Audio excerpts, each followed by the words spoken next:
think. Here we go. Hopefully it's live. Oh, it says it's setting up.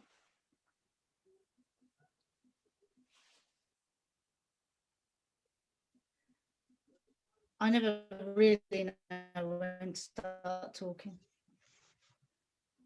It says we're live on Facebook. I'm going to trust it. I'm going to trust it. Welcome, everybody. Welcome to Why Don't You Message in Secret? I've been looking forward to this one, and I have no idea if we're live or not. Can anyone check it? It takes a few seconds. Oh, yeah, it says I'm live now. Why don't you message in secret? We've got the normals here. We've got all our wonderful panelists. We've got some new panelists. I'm really glad about that. Really glad about that. So welcome all of you. Also, you may wonder why I keep looking over here. I've got a big screen because when there's a lot of panelists, it's very hard for me to see people suggesting they would like to say something. So I would like to say a very warm welcome to our special guest this evening, Adrienne Carter. Also known as the Face Whisperer, amongst other things. Adrienne, would you like to actually say something about yourself just briefly, please? Thank you very much, Fiona. Thank you for inviting me all too. I'm glad to be here. Some of you may have heard me speak at various events, but I specialise in facial expressions of emotions and body language or behaviour. So I work with various different clients, a random lot of clients, and I absolutely love it. So really happy to be here. Thank you for inviting me. Oh, you're very, very welcome. Very welcome. So, Adrienne, if you ever notice us and you want to pop on again, please just send me an email and or a message on Facebook. That's how people get the invitations to be a panelist. So we do have another one booked for the 17th of November. So we will talk about that in a little bit. But first of all, I'd like to talk to the crew. Let's talk to Terry first, because he's always so up for this. Come on, Terry. Come on, Terry. You never come to me first. I have now. Oh, lucky it's Christmas. I'll forgive you. I'm really excited about this one. I'm so excited about this one. I'm looking forward. Well, to that for me today is about awareness, like self-awareness and awareness of others, and those micro expressions are like, because I think I'm quite what's the word when you notice things? Perceptive. What? Observant? No. No, not that. What's that, Adrienne? Perceptive. Thank you, ma'am. I know there's a reason you're here. I think I'm quite good at picking up the signals and people's faces. So I'm really looking forward to this one to find out some more. You want me to practice my micro expressions, Terry? No, I know yours. Normally it's go away. Yes, it is. No, thank you, Terry. Thank you, Terry. Sammy. Well, I'm really interested in what's happening tonight. Body language is, like Terry said, it's about being aware and understanding what it is to read language. So you have to be aware of what that is to be able to do it. And then you kind of understanding where that's coming from as well, not just what it is, but where it's coming from. So that's the interesting part for me. Not only what it is, but where it's coming from. Fabulous. Somebody keeps falling off. Barry and Gary, just because you've joined us new, can I ask, for the most part, if you would be all right to mute yourselves, and then when you want to speak, if you just put your hand up, make sure I've seen it. I tend to do a thumbs up, and then it just helps with the bandwidth. Otherwise, people like whoever it is keeps falling off, and I don't know who's falling off. I get a notification.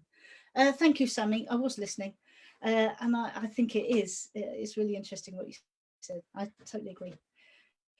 Neil, where's Neil? There he is. Neil, your thoughts? Yeah, very much the same as what the others have said, to be quite honest, because they've stolen my thunder, shall we say, especially you, Terry. Yeah, it's about awareness, and it's just about looking to see what other people or how other people see messages in secret, really. Yeah, other people, everybody, all sorts of things. Wonderful. We've got an Ange down the bottom here. I'm going to rename Ange in a second. Ange is having trouble with her videos. She's there. Our Ange is there. She'll unmute and talk. Yeah. Welcome, Ange. All right. Yeah, yeah. We're just going to plod on, and I'll help you get sorted out for the next one if you wish. Yeah, no problem. It normally works on Zoom, but for some reason I don't want to today. Yeah, no. Sometimes you just need to switch things off and switch them back on again. That's the Yes. way. Kev. Yeah, I'm probably slightly different because I'm interested in what people's eyes are doing, and the way they move their eyes tell me what they're actually thinking or saying to themselves, or even feeling as well. So I'm quite interested into just watching people's eyes this evening. It's quite hard on Zoom. I'm quite interested to see how I cope and see what people do. So that'd be interesting for me. Yeah, I totally agree with that. I totally agree. It's really frustrating when you're trying to, really make connections with people via Zoom. And I have to do it. Part of my day job these days, very much using Zoom as an interface. And with a lot of people, it can be very difficult. That's why I've made sure I've got my screen. So I do apologise. I will occasionally look at the camera, but when I'm looking at this, I'm actually looking at the panelists, and I need to see them quite big. I need to know if they're falling asleep, apart from Ange, who's been all secretive. Anyone else need to say anything? What do you think, Fiona? We've got a Di as well.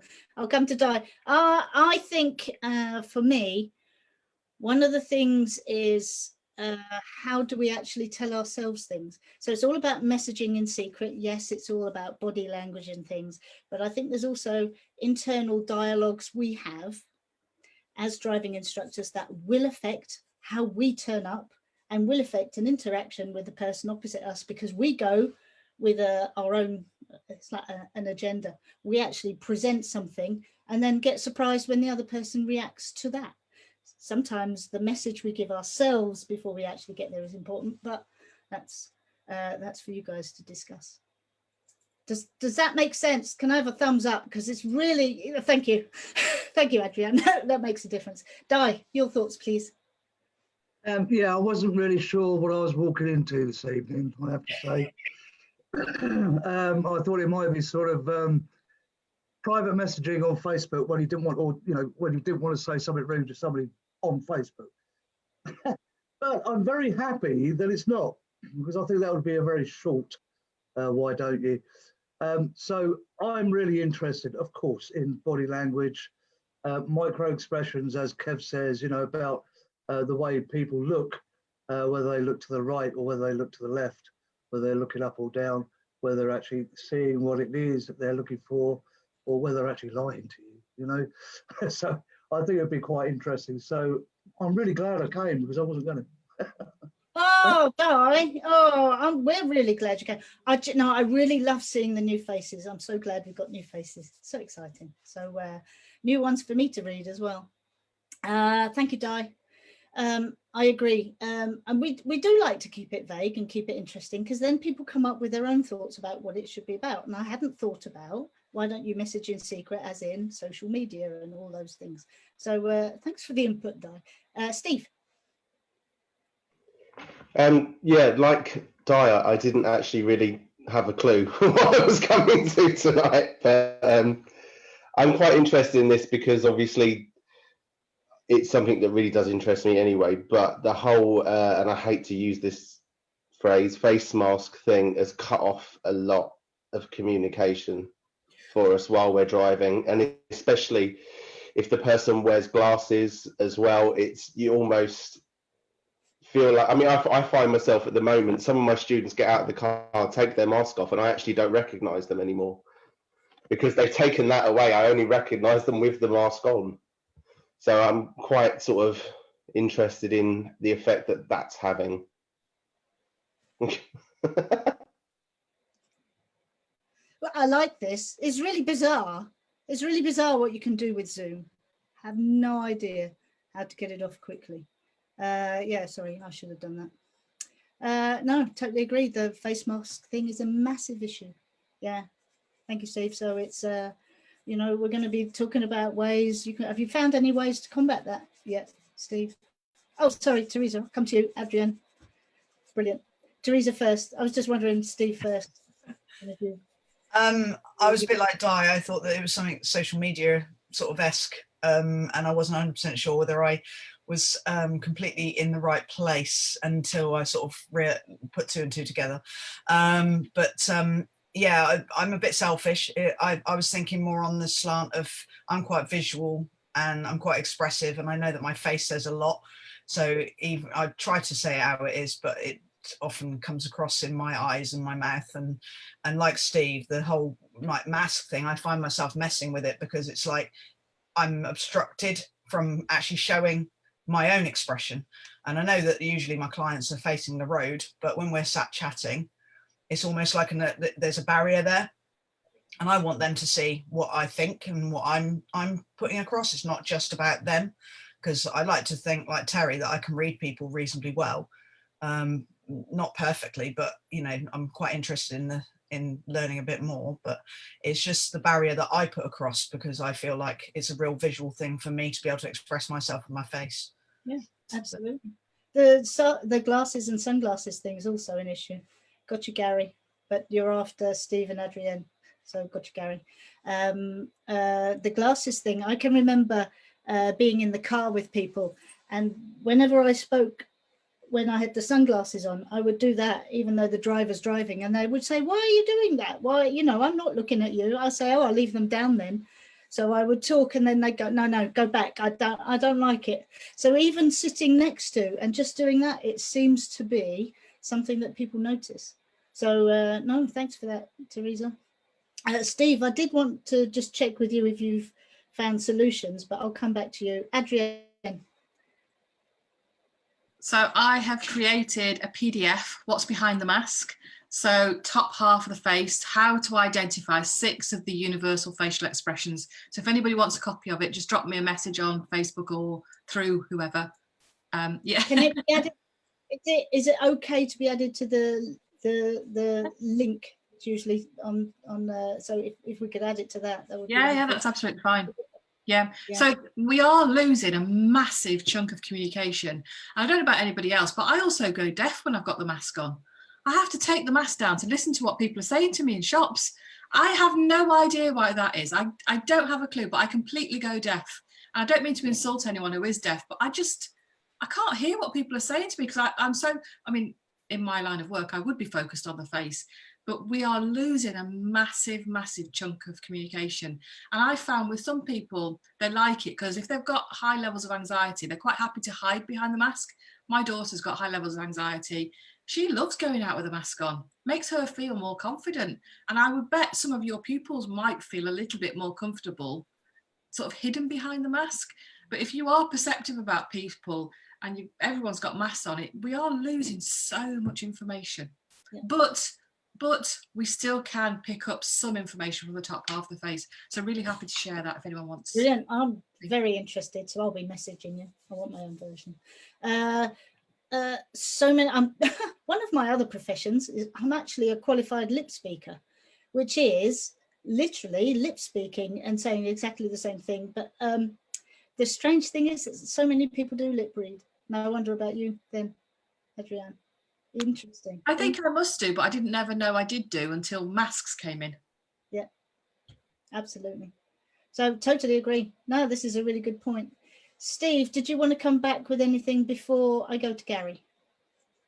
Yeah, just quickly to answer what you said, what you asked. I found myself pulling over to chat even more than I was before, because that's the only way we can generate kind of a face-to-face. And then I can actually, even though it's only that bit, I can see it. And then in this weather, I find my sunglasses come off, their sunglasses, and that's the only way. So I find myself stopping even more than I was before the masks, really. Fabulous. See, it's worth coming back and asking what you've found to be a solution. Love that one, Steve. It's going on my list. I don't actually do much in the, I hardly ever do anything. I only did 2 lessons in the not lockdown bit. Gary, what were your thoughts? Yeah, I found that as long as it's not pouring down the rain, I've been reflecting a lot, maybe sometimes outside the car, where we can take the masks off. Stopping in car parks maybe, after we've made an aim for the next 10 minutes or whatever. I normally like to stop somewhere safe. And if it's safe to get out, it's not raining. I find that coming out of the car, mask off, a couple of meters apart, I found that really, really helpful.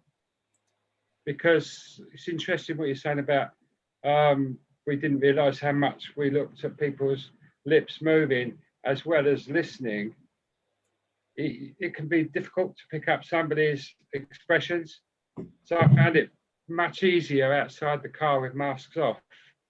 Like I said, it becomes a problem when it's pouring with rain or if it's really, really cold out. But when we first went back from lockdown, we had the nice weather. And I think a lot of the pupils were glad to get out of the car for 2 or 3 or 5 minutes and then, you know, reflect on what's happened in the last 10, 15 minutes and the way forward for them. Brilliant. Thank you, Gary. That's really good. Anyone else got any solutions to the barrier that the face mask is or the sunglasses? I'm looking forward to that list, Adrienne. Looking forward to that. I'm sure everyone else is. Anything on Facebook yet, ladies and gents? Oh, Terry. I've just found myself trying to be more expressive with my eyes and the rest of the body to try and make out how I'm feeling, because I can't obviously see that bit. So I've been trying to like, ooh, and being really trying not that expressive, you know what I mean? So I try and express in different ways. Absolutely. Well, that's a good point. Yeah. Did it work to you? In your opinion? I don't know. I presume so. No one said anything like you look weird while looking at that, but it's just something I've tried to. Well, mostly we're all surprised that you're not looking at the telly. Fiona, you make love to one sheep and you've never forgotten, is it? It was an important football match. I mean, that I wasn't watching. Other expletives are Steve. I'm gonna interrupt you. Steve, other animals are available. I do have a mute button. Other expletives are available. Could you do the anyway? Steve, help me. I'm just thinking about a potential danger for us as instructors and trainers as well, of when our faces are hidden, there is that danger that we let frustration show on our faces, perhaps under the mask, that might in some way be picked up on by the student, because that bit, you know, just pulling the fat, anything like that, if that's happening where we'd normally be really guarded against it because it would all be very visible, and then all of a sudden that bit isn't, there is that kind of danger of that being picked up on, I think. Yeah, absolutely. It's also sometimes it comes out in your body as well, just where you put your shoulders. Yep, Adrienne, good, wonderful. So one of the things that I do in training is people can't do both. They can't hide their face and hide their body language. They'll do one or the other. They won't do both. So if the face is, if they're really conscious of hiding their facial expressions, it will, but 99% of the time, leak out the body. If they're really conscious of their body language, it'll leak out the face. They don't ever do both. And I've analysed thousands of people. So that's a really good point you made, Fiona. At some point, how people really feel will come out. Fabulous. That's really interesting. Sometimes I think, well, I'm glad Kev's taking notes. Sometimes I think, Kev, you got no challenge to be as good as you were last week, or last, why don't you, by the way? No challenge for that one. With your summary, it was absolutely spot on, that summary last week. Thank you, Adrienne. I think that that's really important, and it's really important to notice. Fab. Well done, Kev. Terry. You're muted still. That actually leads us on to a question I had actually, and it's about our self-awareness and how many of us, just attendees here and people watching on Facebook, how many of us know if we act differently when we turn up to a lesson with someone we don't like? That's exactly the point. And yeah, exactly. Yeah. And how many of us turn up differently to a lesson or act differently in the lesson with people we do like. And do we try and hide that? Are we aware of that? How do we try and hide it? But I guess we can't, but judging by what Adrienne just said, that will give it away. I wonder what other people think. I was just going to speak. I should give other people the opportunity. Barry, welcome. Hi. What Terry just said, I try to treat everyone equally. It is hard sometimes because you do have a clash of character, but we try and treat everyone exactly the same, and you have to work that a little bit harder.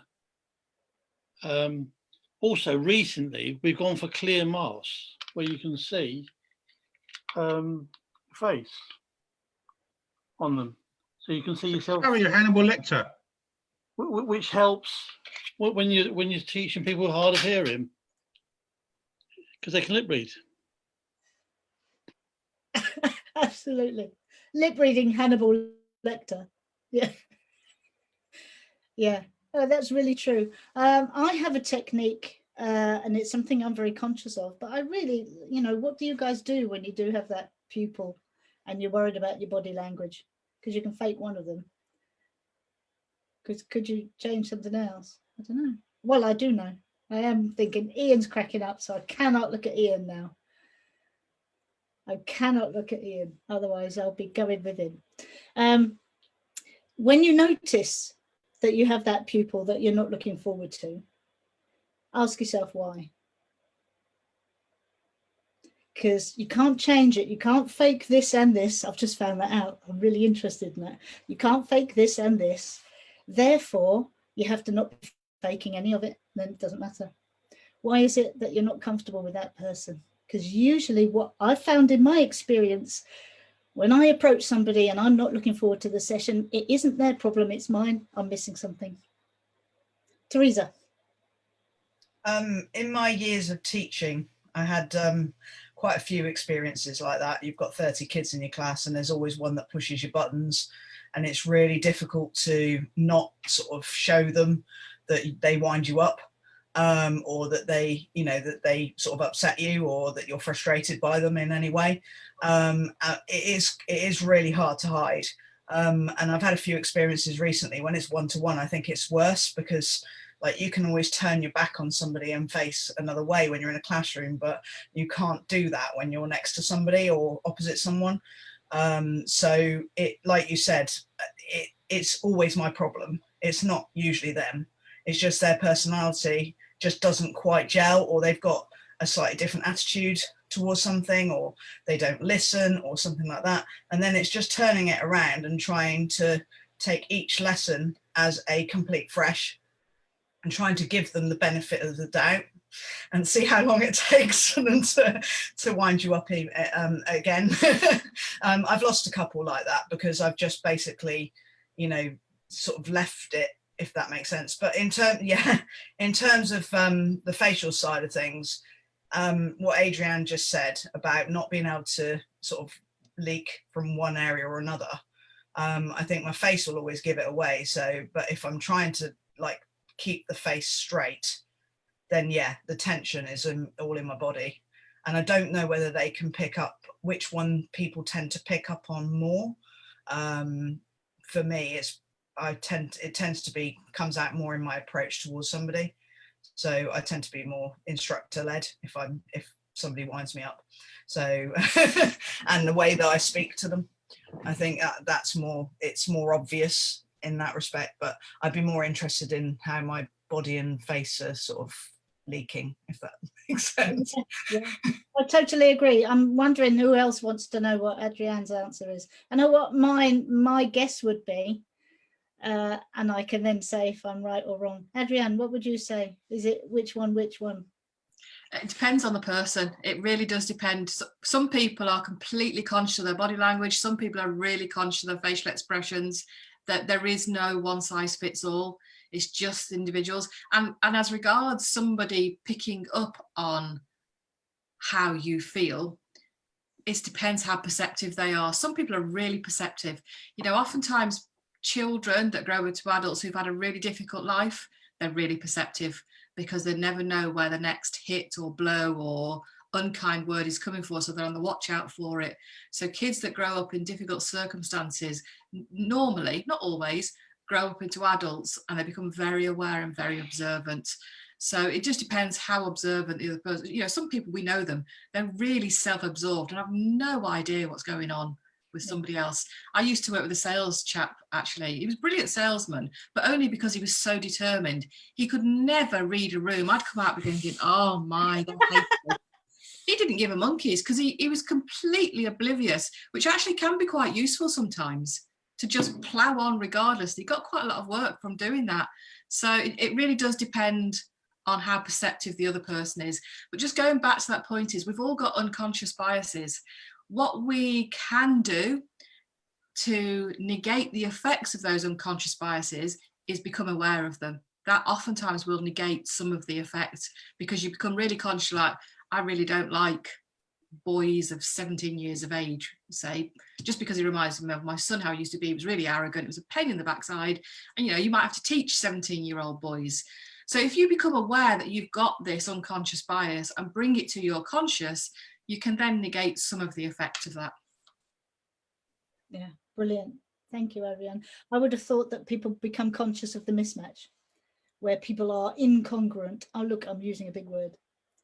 Where people are incongruent. Di, I will come to you in a second. Keith was first, and it was, I did see you both. Where's Keith gone? Oh, there he is. Yeah, I was just going to agree with what Teresa was saying. A lot of it comes out in the voice. For example, I've got a lad at the moment that has booked his own test, then decided to have a lesson every other week, then cancelled this week. He's already cancelled a few.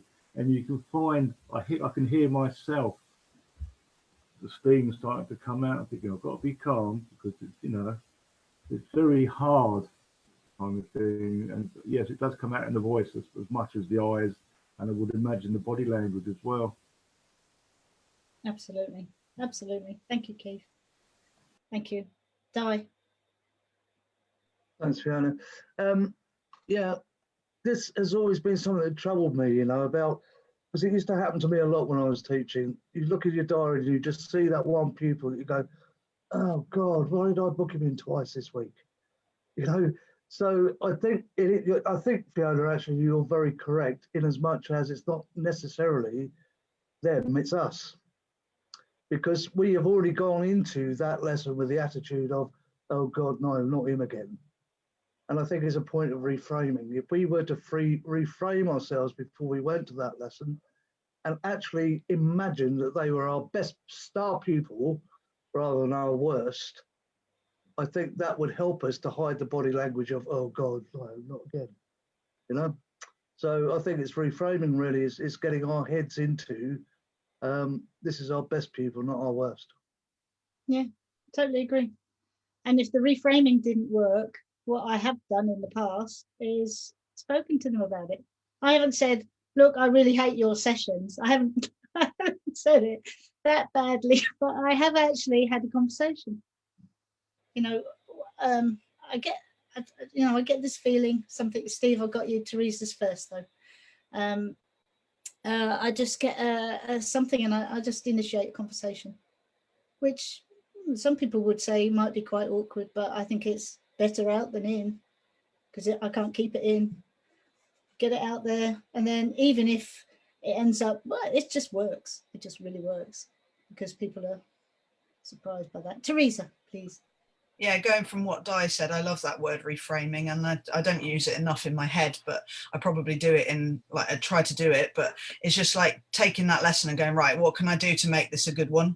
You know, how can we sort of turn it around and sort of start afresh?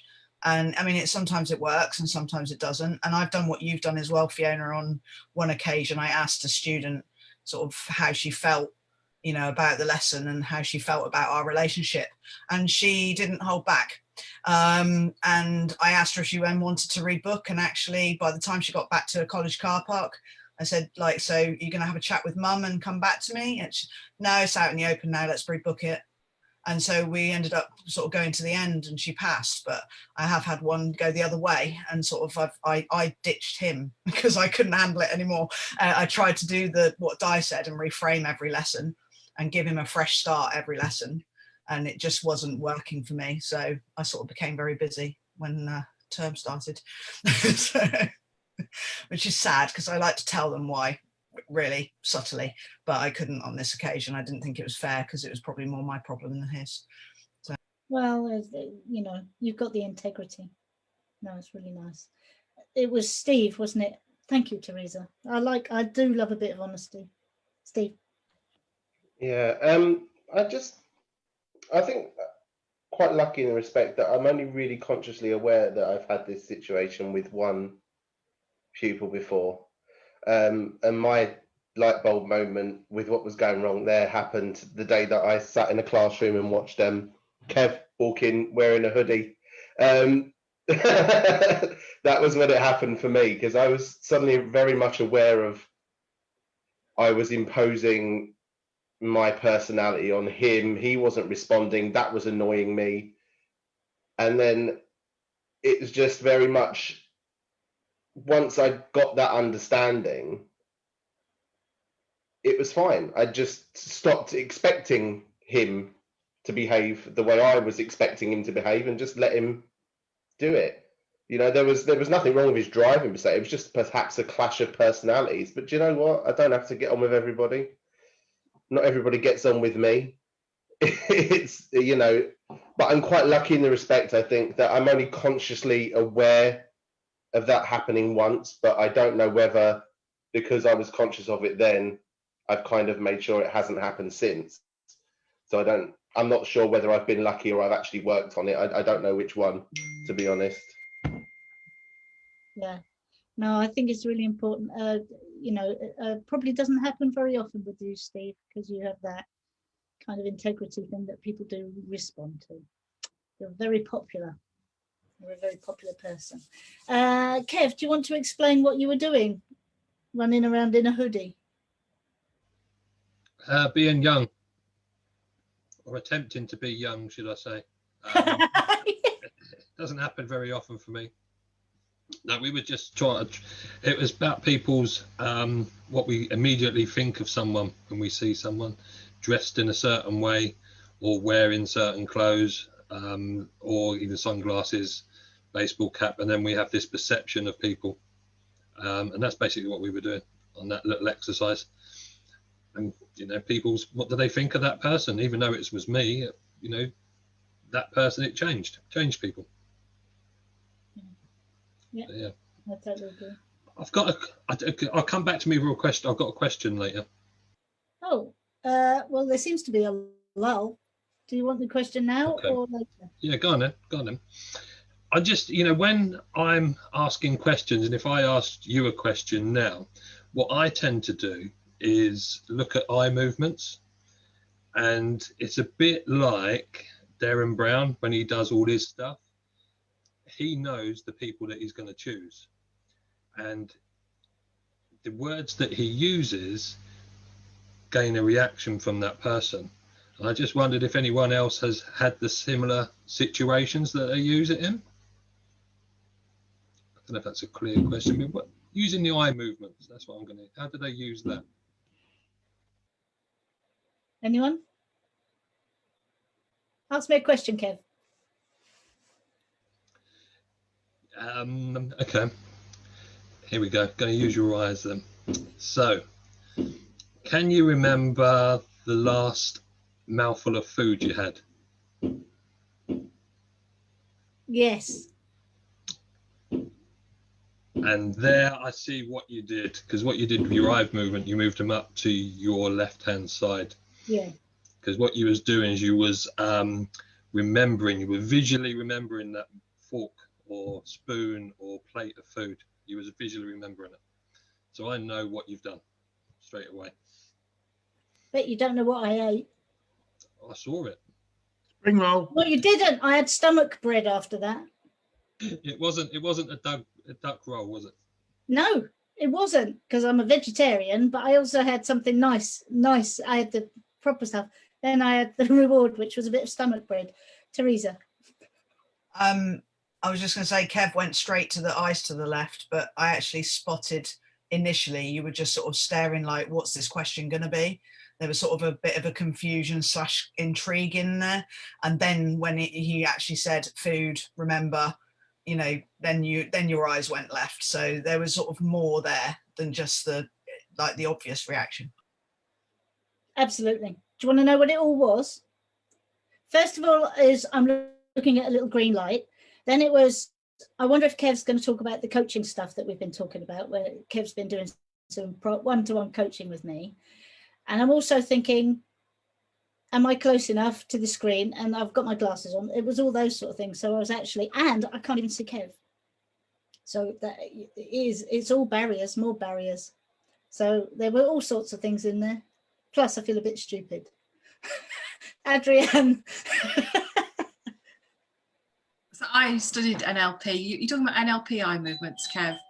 So I studied NLP quite a while ago now, and in our market research business, we used to watch for people's eye movements, and 90% of the time they would do exactly what you just did with Fiona, but then you'd get the 10% that did something completely random. So just with the caveat, I would just say, just get a baseline of someone's normal behavior. That's the best way. Then when that behavior changes, that's what you're looking for. So, you know, I'd ask Fiona a few questions about her food and get what she does normally, because when she does something different, okay, now that's really interesting. Now let's dig into that a little bit more. But yeah, really interesting. And pupil dilation as well. Quite hard to pick up in real time, but that's what Darren Brown uses, a lot of pupil dilation. So when the pupils dilate and what's the other word? Can't think what the other word. Expand and dilate. That's not the exact word, but anyway, that's really interesting. And we pick up that subconsciously. We don't even know we're doing that. That's part of attraction. So I do some dating stuff as well. And part of attraction is when people's pupils dilate, they're attracted and they're interested. It's to do with the excitement as well. When they're getting excited, like driving a car fast.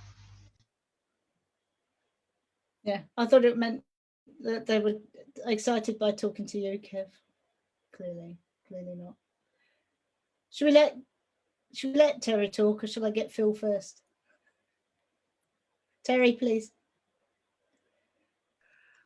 I'm just going to keep the theme of, you know, this education, university standard conversation going with, did you say you ate stomach bread?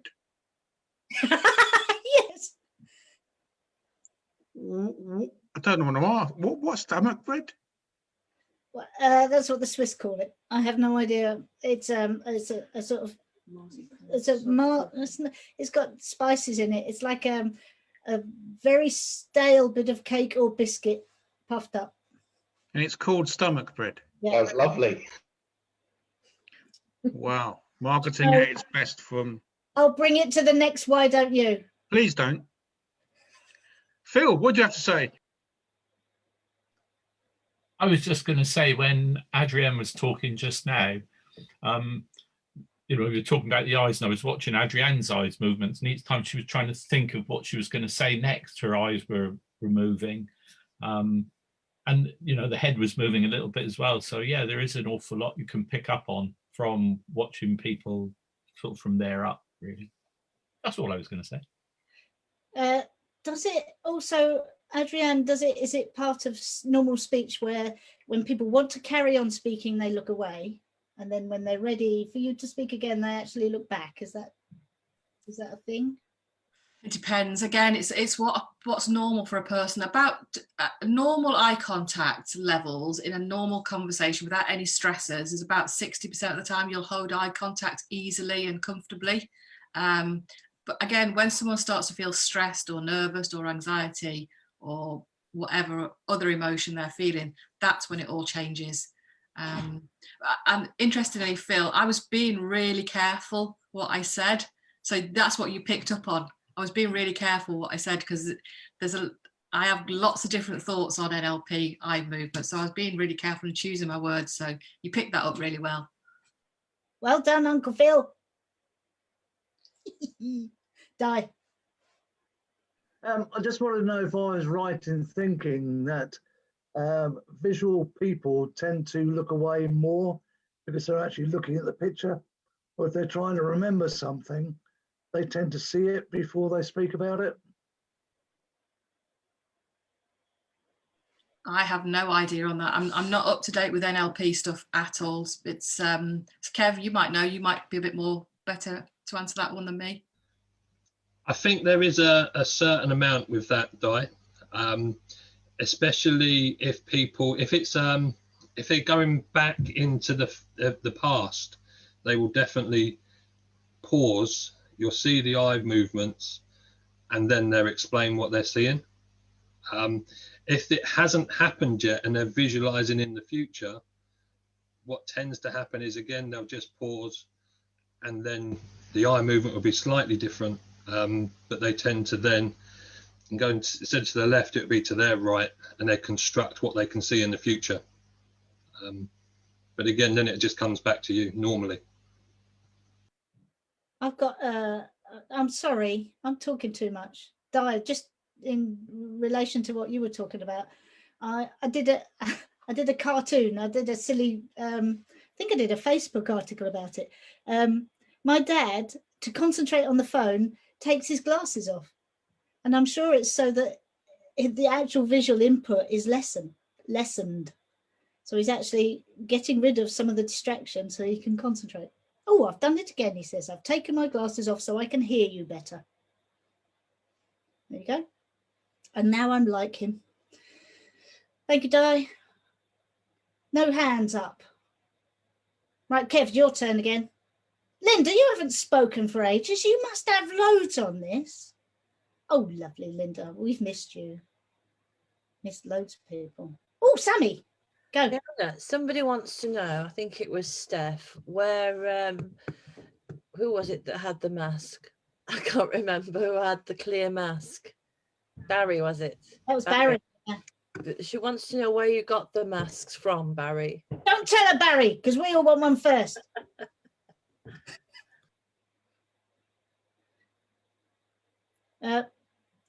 Barry, would you do us a favour and write? They're off eBay. There ones. Yeah, I'll let you know. Yeah. Amabay or Ibazon, I'm guessing then. Yes. Yeah, they're on Amazon as well. Yeah. Steve. Yes. Thank you, Barry. Thank you, Sam. They are on Amazon as well, but you won't be allowed to wear just that on a test. I tried the other day because I've got one in the car, and he was told he has to wear that and a face mask, or just a face mask. So whether that was just my examiner, I don't know, but that was what I was told. So be prepared for both. Be prepared for both. Adrienne. Just going back, since nobody's talking at the minute, I'll talk. This stuff that Kev and I are talking about, so the communication skills, so the NLP or the facial expressions or the body language, these aren't nice to have. These are essential. I'm a bit on my soapbox this week. Since Monday morning, I did a webinar Monday morning, and I've done a few more since then, and people go, oh, that's really interesting, and then walk away. These are essential tools that Kev and I are talking about. If you really want to up your communication skills, start learning about how you communicate better. The messages you're giving out, you said it, Fiona, we're giving out messages all the time. Are we consciously giving out messages, or are we subconsciously giving out messages? Do we think about how we dress ourselves? Do we think about, everything about ourselves? What is the message that we want our pupils and our students to get from us? Because we can be more conscious about it. So I think this, people thinking, oh, this is really interesting, it's nice to have. No, this is vital stuff. This is really important stuff. I will get off my soapbox now. Ta-da! I've just seen a horrible thing at the top of my screen. I'm sorry, I've just seen a really horrible message at the top of my screen. I totally agree. I think it is vitally important that that we do work on that stuff. It's the same, exactly the same principle as, it's not connected, but when we as ADIs, we as driving instructors think we listen very well. I don't believe we do. I don't think we do it. So the body language thing. Terry's doing his hand twisty thing. I think Bollywood? Was it a Bollywood movie you're in? Anyway. Terry. Just got a question for Adrian. Right, you're the expert, yeah? You can nod now. Could you fake it? So if I give an example, you're at a party and the person you're with is really, really boring, would you be able to fake it that it was believable with your skills? Or would there be something that they might pick up on? Yes and no is the answer. It depends how perceptive the other person is. There will be something that I will reveal that I'm bored and I don't like this person. There will be something. How perceptive the other person is in picking it up is nothing I can do about. But I can tell.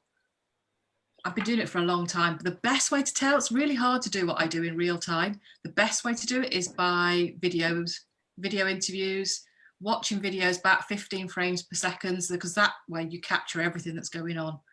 Sometimes that's the only way to capture what's really going on. But yes, I can fake it.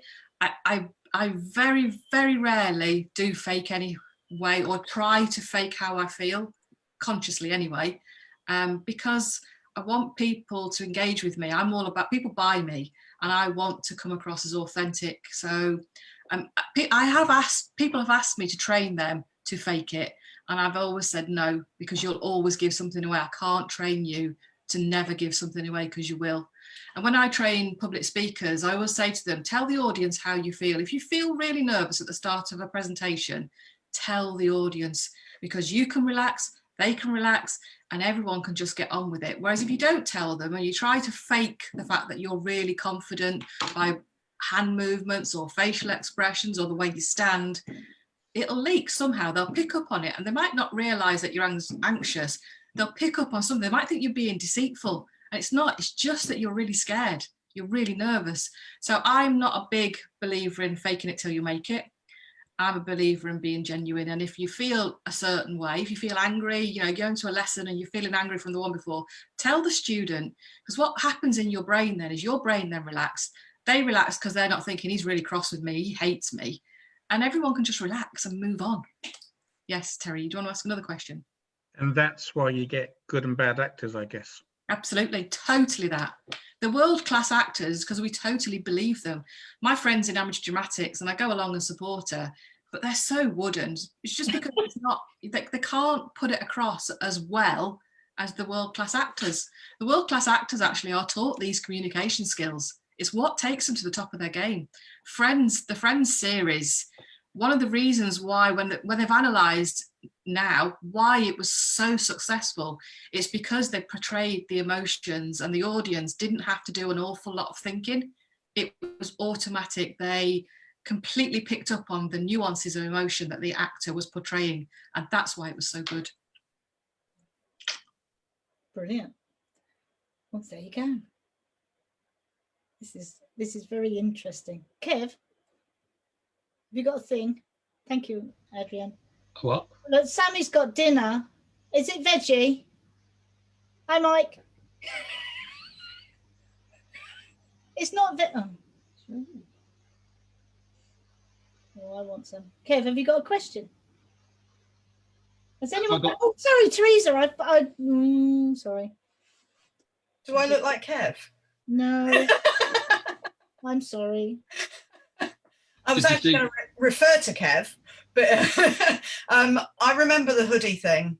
BTEC first module, he did exactly the same in ours, and what he's just been talking about with the whole sort of it just comes down to the first message that you get in that BTEC, and all about the communication, but it comes down to rapport.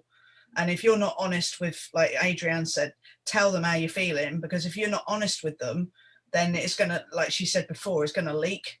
And I think if you can sort of, if they know you and they can relax with you, then that rapport is going to be better. So if you know, I said that I spoke to that young lady and told her, or said that I felt like there was a bit of an atmosphere, and, you know, was there something that I was portraying or that, you know, that she was feeling that was affecting the lesson? And she like I said, gave it to me both barrels. And I think that that's a really brave thing to do, is to let your guard down as an instructor or as a coach and find out exactly how they feel so that you can get under there and sort of build that rapport up. Because we were never going to have decent lessons unless I got to the bottom of what she was thinking or what she was feeling. And so, you know, and so that resonates with me, what Kev said about rapport all that time ago, but also Adrienne being, you know, saying to be completely honest and don't fake, because it doesn't work. It really doesn't. So anyway, thank you. There's none of that equalness thing going on either, is there? You know, the equal relationship that we're after in the car. No, thanks, Teresa. Gary, I can see you there. Yeah, just moving on from what Teresa was just talking about rapport, and I find it so important that you got a little bit of neutral rapport at the beginning of the lesson and during the lesson. I found there's always something that you can share with. It doesn't matter what it is, whether it's football or what they did at the weekend, and you can explain what you did the weekend, maybe even make something up if it helps. But I think that really breaks the ice at the beginning of the lesson, gets them talking to you. I think that's so important with communication.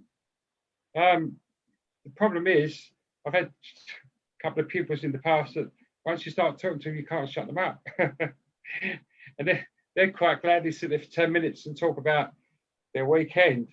So I think it's important that you just sort of cut that off as soon as you can. But I find that really helps. We're talking about people you don't like. There's always something that you can find, some kind of common ground.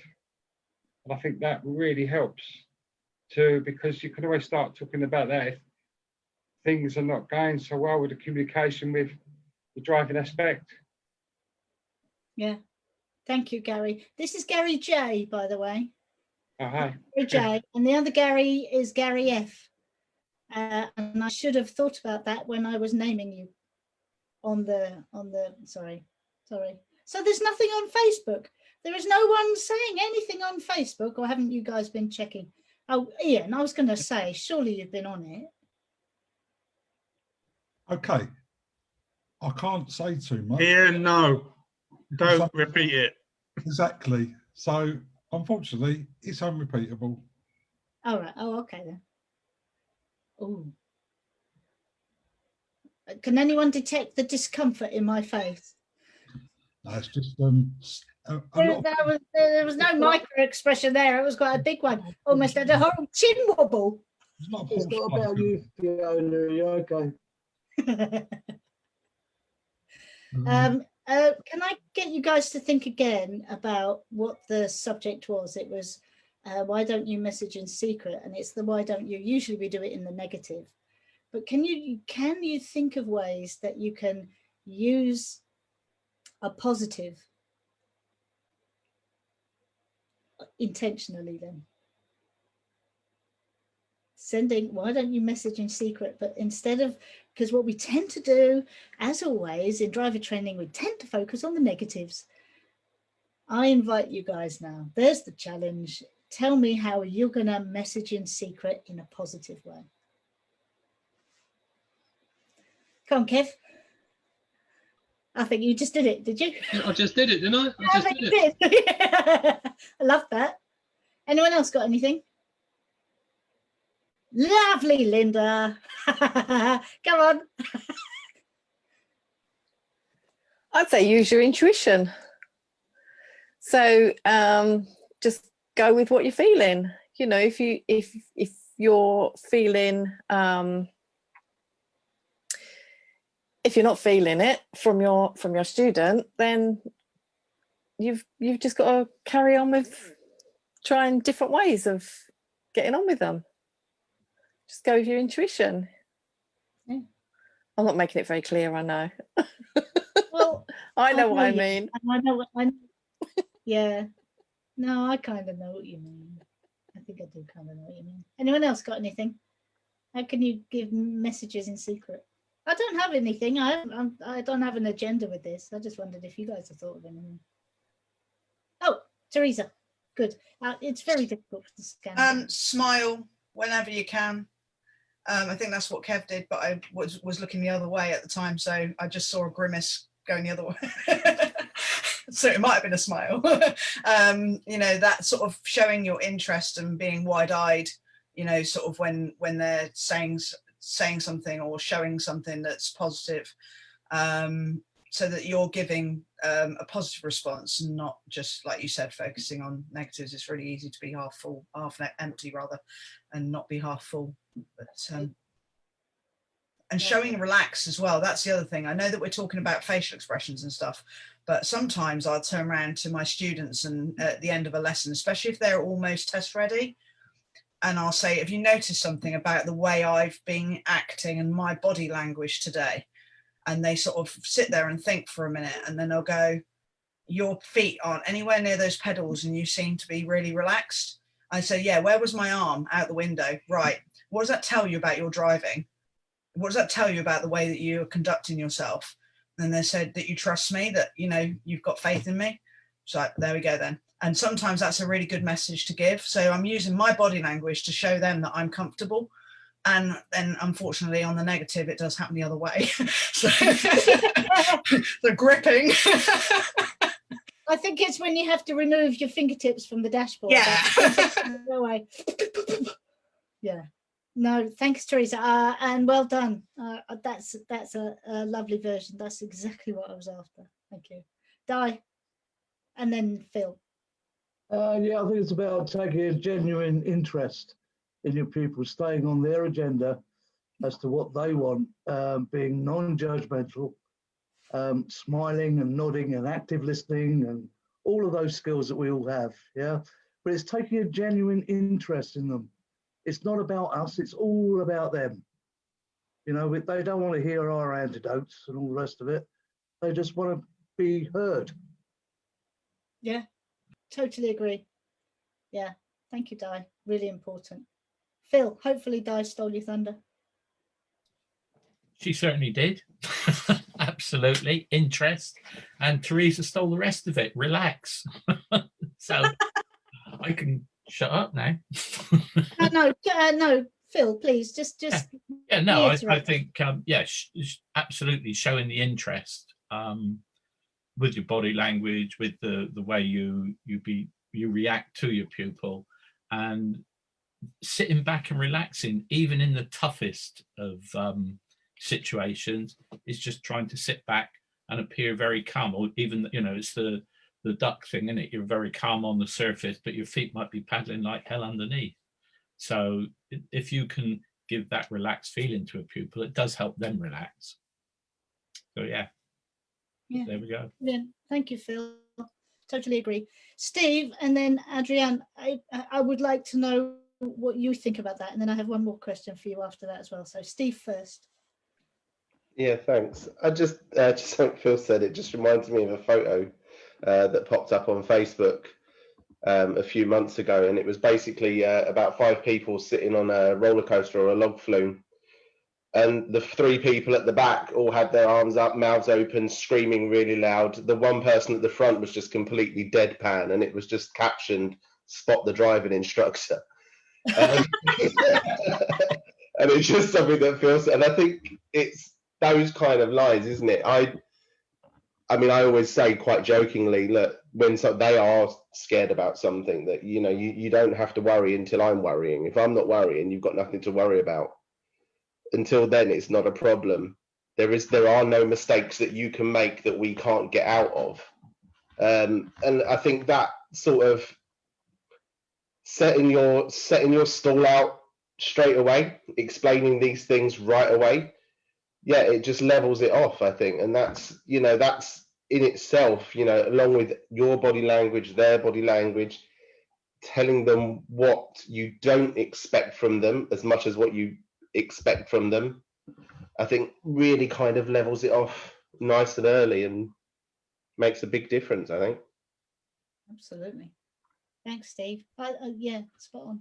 And the only thing I would add, that I love what Teresa said about, you know, her body language relaxed, and they're getting the message, and she just then makes them aware of the message. I love that. I think that's absolutely spot on. And what Di said, you know, the genuine interest, you can't beat genuine interest. Basic human needs, people want to be seen and heard.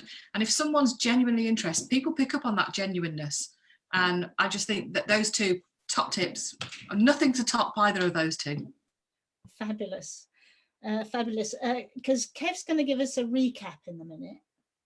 Hopefully his standard of recap. He just did such a good job last time. Adrian, I just wonder, I did it. What is it that you think that has come to mind that you haven't had an opportunity to bring out? Is there anything as a recap from you, or is there anything that you would have hoped come out? That you can... For me, it is all about awareness. I can't remember who said it right at the beginning. It's about awareness, about training ourselves to become more aware of ourselves and other people. I think once you start to learn this stuff, you know, the skills that Kev's talked about, the stuff I've talked about, once you start to really become aware of it, you keep developing it, keep teaching yourself, turn the television sound off and watch the television and just watch, you know, how people are interacting. And what you can pick up so much. The words are really important as well. We should never discount the words, particularly when they don't match what we're seeing, because that gives us lots of information. And ask questions, those genuine questions, you know, how are you feeling today? I always say in all my trainings, I never challenge anybody on what I see. So if I saw someone being really fed up in this webinar now, I'd be like, I wouldn't challenge, I'd just say, you know, how are you finding it, Fiona? Is this of interest to you? But those genuine questions are the key to all of this, I think, because you really want to find out what's going on for them, because we're not mind readers. None of us are mind readers, and we can pick up certain information, but then we have to test that information so that we're not putting our own assumptions on it. So that's all I've got to add. Thank you. But I think it's testing it in the right way, as you said. Absolutely. And what do you think about that, Fiona, rather than saying, "Oi, Fiona, what's wrong with your face?" Isn't it? You know, we can literally turn it around in an instant where someone's just having a bad day, and we can use a phrase because we've made an assumption about their intendeds. Absolutely. Thank you. Oh, Gary. I was just going to get Kev to do his bit. Gary. Yeah, it's the way you speak as well gives out messages. I mean, if we're stressed, we tend to talk a bit faster. If we're calm, we may be talking slower, maybe softer. And I think pupils in lessons pick that up. If there's something that's, I mean, take all of us. If a pupil's approaching a roundabout too fast, it's rush hour, it's a very busy roundabout, and they haven't seen the brake lights ahead and they're still accelerating towards the roundabout. How's our tone of voice going to change? How's that command going to be different?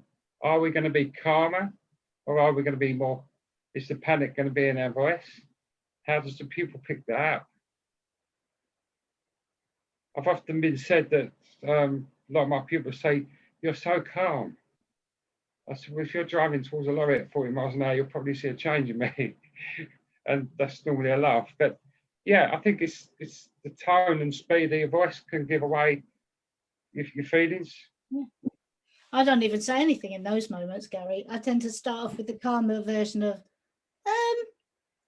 and then if that doesn't work,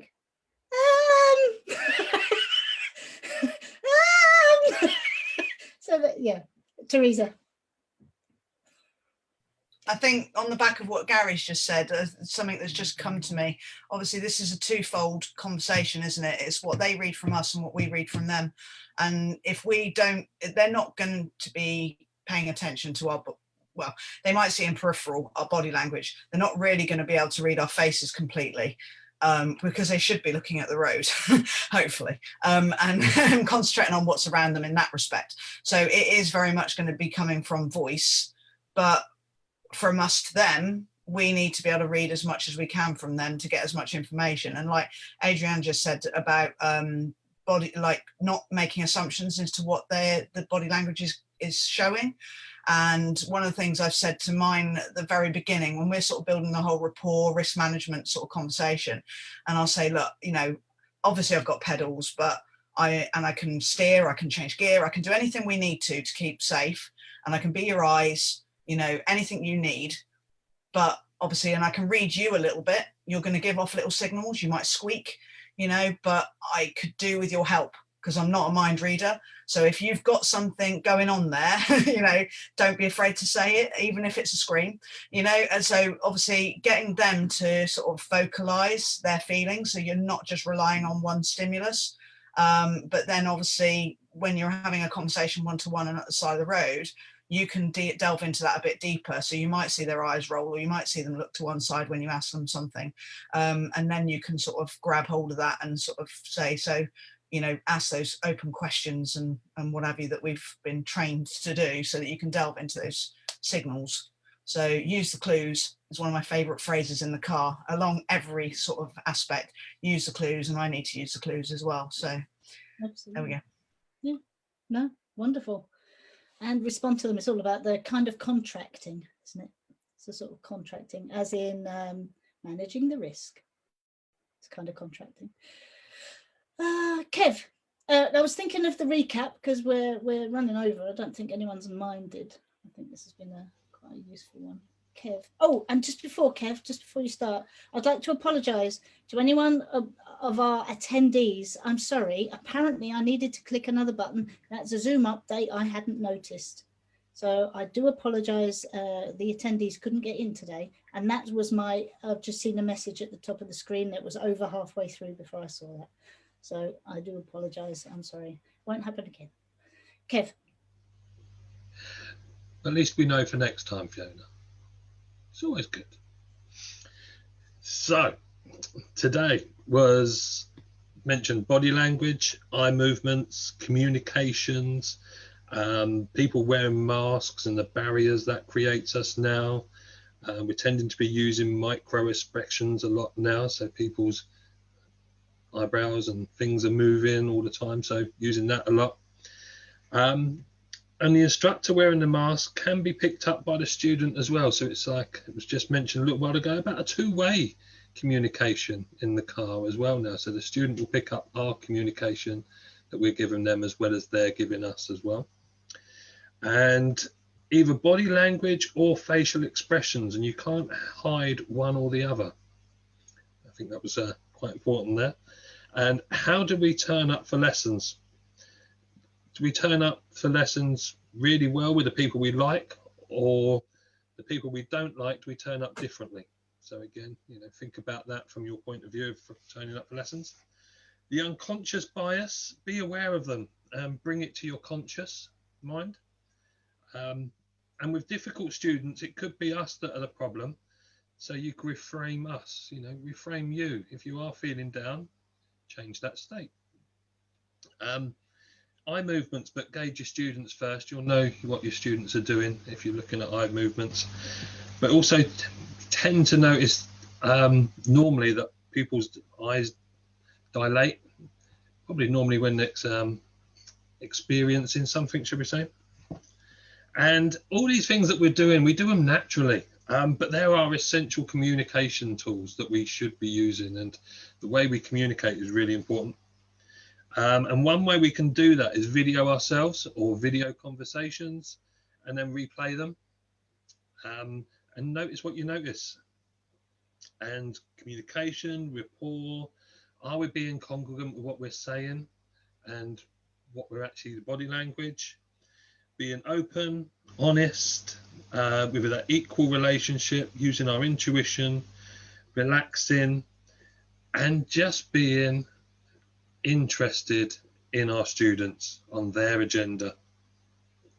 And then my final thought for people is you cannot not communicate. This is true. There you go. That's me finished. True. You cannot not. All right, Terry's plug. Go on, Terry. It's not my plug, Fiona. Who's going to plug? Adrian's might have a book. Absolutely. Very welcome. Very, very quickly. Thank you, Terry, because I have got to go now. I've got another call waited. But the Face Whisperer book It's not literary genius, so don't expect War and Peace or anything like the great writers, but it just gives you a bit more information about the face and why it's interesting and why it's important, and some facial expressions to start looking out for. So thank you very much, Terry. On Amazon.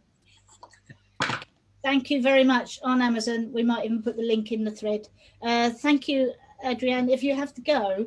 But I was going to say, all of the rest of you, all of you panelists, we do tend to hang around after we switch off the Facebook Live thing. We do tend to hang around and we have a gossip, make jokes at Terry. But if you've got to go, Kev's done his recap. I would like to invite you all to the next Why Don't You, which is 17th of November at 9:30 in the morning. Because everybody's locked down, we've gone back to daytimes. So 17th of November, 9:30 in the morning. Why Don't You Elicit Feedback is the one we've chosen. Why don't you elicit feedback? Can we come in our pajamas, please? Yes. Yes. I thought you always did, though. Right. So a big warm-hearted thank you, guys. Thank you, panelists. Thank you so much to Adrienne Carter for her attendance here. So if anyone can think of topics and guests to invite, we'd love to do it. But I'm going to end the Facebook Live unless someone else has got anything to say. Say goodbye to the peeps, people. Thank you, guys. Thank you for watching. I can't find the end Facebook.